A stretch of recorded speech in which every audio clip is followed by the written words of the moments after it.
High everyone, आज हामी ग्लुकोमिटरबाट random blood sugar कसरी चेक गर्ने भनेर अब यहाँ हाम्रो प्रदीपजीले देखाउँदै हुनुहुन्छ। त्यसको लागि प्रदीपजीलाई धेरै धेरै धन्यवाद। एकचोटि तपाईँ परिचय दिइदिनु। मेरो नाम सधैँ चलाए, अहिले चाहिँ साई अस्पताल अनि हाम्रो सर हुनुहुन्छ। नमस्कार है, म डिसी चौधरी। अनि हाम्रो बुवा अहिले दम भएर आउनु भएको छ, अहिले चाहिँ राम्रो हुनु भएको छ। अब सरको यता नजिक जाउँ। अब ग्लुकोमिटरबाट हामीले कसरी चेक गर्ने भनेर अब आज हामी भिडियो हाल्दैछौँ। अब सुरुमा चाहिँ अब यो स्ट्रिप हुन्छ, पहिले स्ट्रिप लगाएर मिटरमा रेडी गरेर ठ्याक्क लाउनु पाउँछ। अनि यसमा स्ट्रिपमा पनि के हुन्छ, यो मेसिनको नम्बर हुन्छ, त्यो चाहिँ मिल्नु पर्यो। अब यहाँनिर ठ्याक्क ब्लड भनेर उसले माग्छ।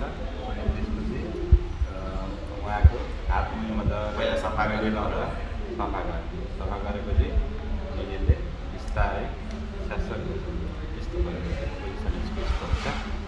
त्यसपछि यो बिस्तारै ब्लड आउँछ।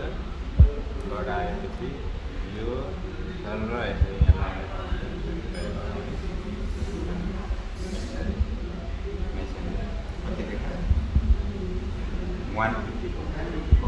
अब उहाँको 154 देखाएको छ। यहाँ अब हाम्रो डिसी सरको 154 देखायो। यो mg per dl मा हुन्छ। अनि त्यसपछि अब मेसिन र हामीले जेनरल जुन ल्याबमा गर्छौँ चेक, त्यसमा के हुन्छ भने 10 या 15सम्म फरक पर्न सक्छ। अब यसमा 154 आयो भने उहाँको नर्मली तपाईँको 140 जति होला। त्यसैले 10 to 15 चाहिँ अब एकैचोटि एक्ज्याक्ट चाहिँ यसमा नमान्नु। तर डायग्नोसिसको लागि यदि गर्नु पऱ्यो भने फास्टिङ, पिपी अनि HbA1c को जाँच गराउनु होला।